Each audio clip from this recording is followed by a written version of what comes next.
سلام به همگی، خیلی خوش اومدین به کانال یوتیوبم. من پانتام، اینم فلفله.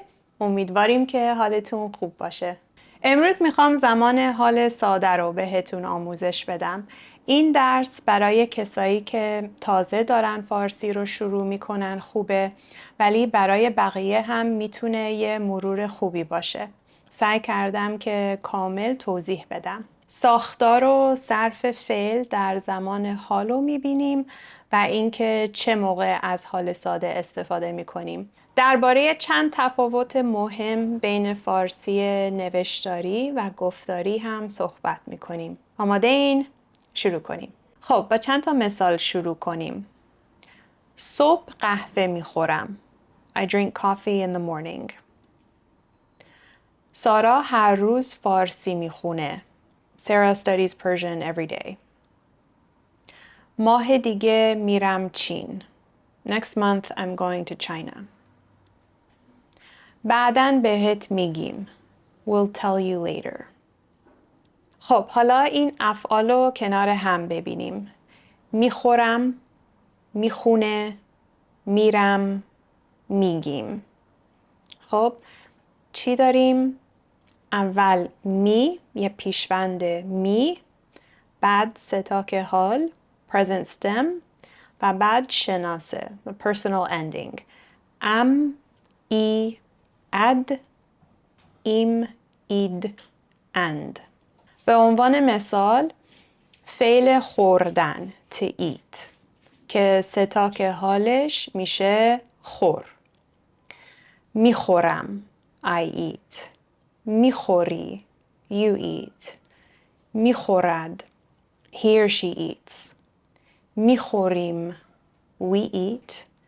میخورید you eat. میخورند they eat.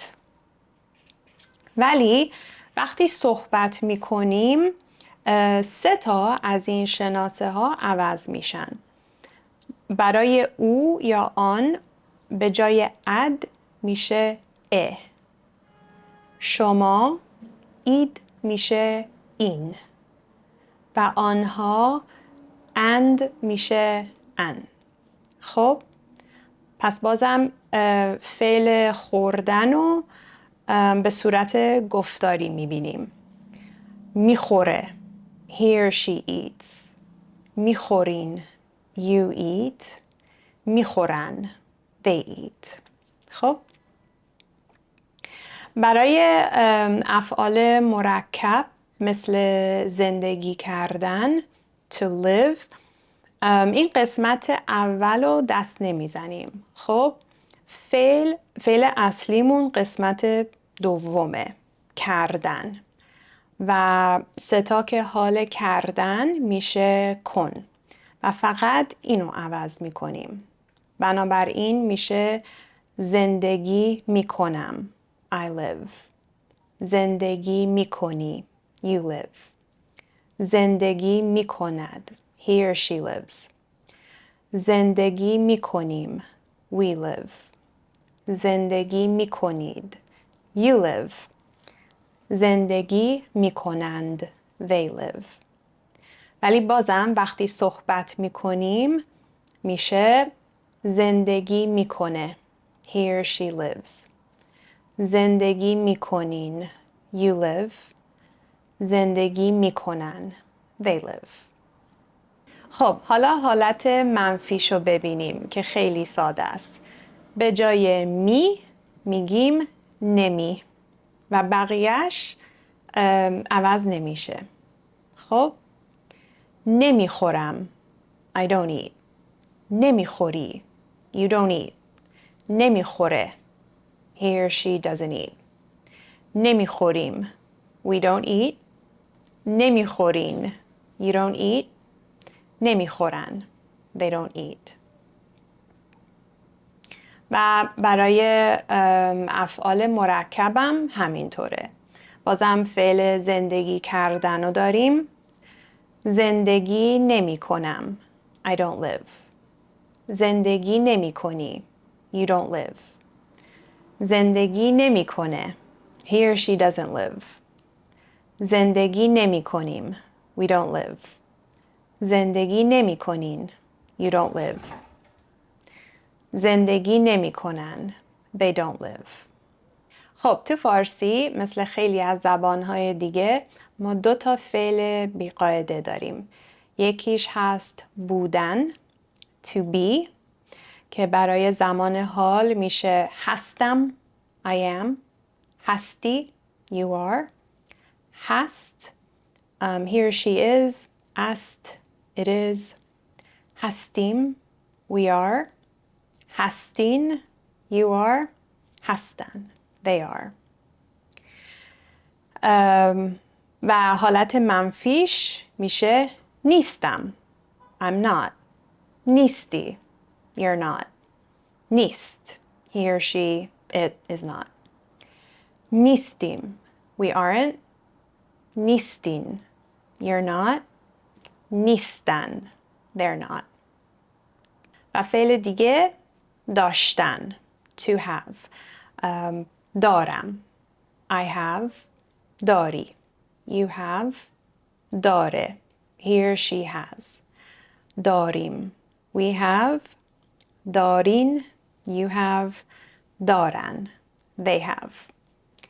و حالت منفیش ندارم I don't have. نداری you don't have. نداره he or she doesn't have. نداریم we don't have. ندارین you don't have. ندارن they don't have. خب حالا چند تا فعل هم داریم که 3 تا که حالشون فرق میکنه برای فارسی نوشتاری یا گفتاری که اینجا 6 تا از افعال پرکاربرد داریم که حالا میبینیم دونه دونه.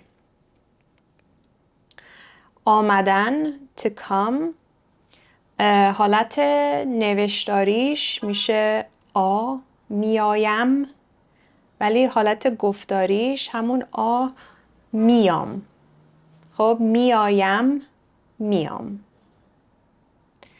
آوردن to bring آور میآورم ولی حالت گفتاریش میارم.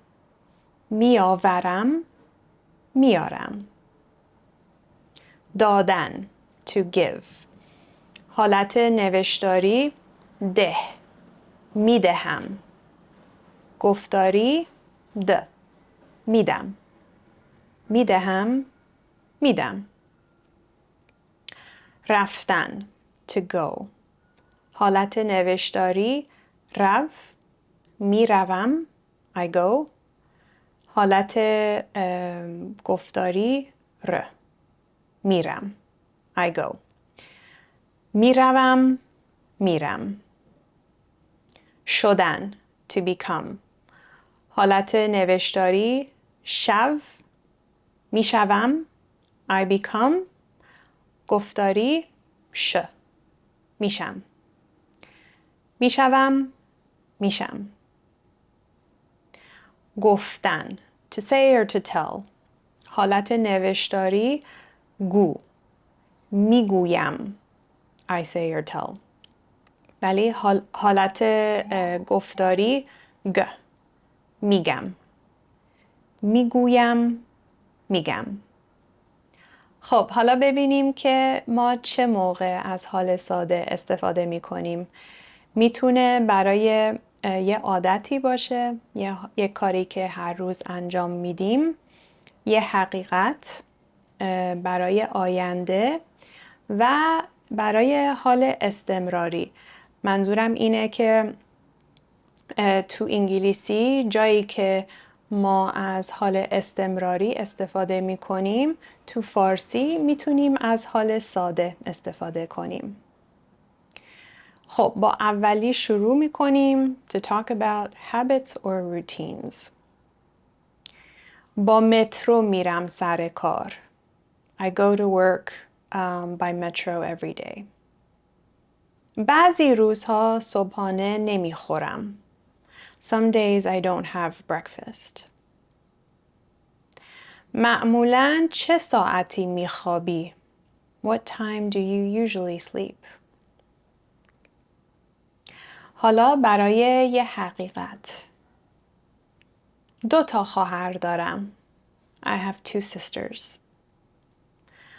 بانک یک شنبه ها باز نیست. The bank isn't open on Sundays. تهران زندگی می کنی؟ Do you live in Tehran? To talk about a future or a planned future. بهت زنگ میزنم. I'll call you.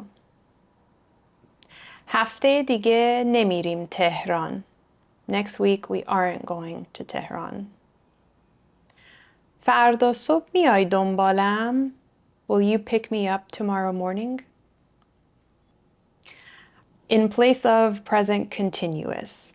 خب همونطور که گفتم تو انگلیسی وقتی از حال استمراری استفاده می کنیم برای چیزی که همین الان داره اتفاق میفته، تو فارسی میتونیم از حال ساده استفاده کنیم. اگر میخواین تاکید کنین که داره همین الان اتفاق میفته، میتونین از حال استمراری هم استفاده کنین. بارون میاد. It's raining. چرا نمی رقصی؟ Why aren't you dancing? اینو اگر رفتین مهمونی ایرانی حتما میشنوین. یه آهنگ خیلی معروفی هم هست. یه آهنگ قدیمی. چه کار میکنی؟ What are you doing? کجا میری؟ Where are you going? اینم از درسمون. مرسی که این ویدیو رو نگاه کردین. امیدوارم که کمکتون کرده باشه. فعلا تا درس بعدی، خدا نگهدار.